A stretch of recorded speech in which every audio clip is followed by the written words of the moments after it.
કોંગ્રેસ ધારાસભ્ય શૈલેષ પરમારે વિધાનસભા ગૃહમાં ઉઠાવ્યો છે પ્રદૂષિત નદીઓનો મુદ્દો। શૈલેષ પરમારે આરોપ લગાવતા કહ્યું કે ગુજરાત હાઈકોર્ટની ફટકાર છતાં સાબરમતી નદીમાં દૂષિત પાણી છોડવામાં આવી રહ્યું છે અને તેમ છતાં ઉદ્યોગો સામે પગલાં ભરવામાં નથી આવી રહ્યા।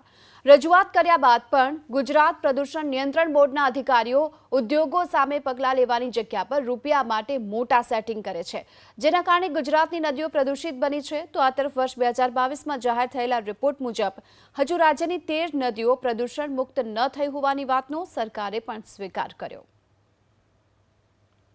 कोईपण लोको धारासभ्य कॉर्पोरेटर के अन्य आगेवानो कोई फरियाद करे तो गुजरात प्रदूषण कंट्रोल बोर्ड द्वारा नोटिस आपवामां आवे छे, कॉर्पोरेशन द्वारा नोटिस आपवामां आवे छे।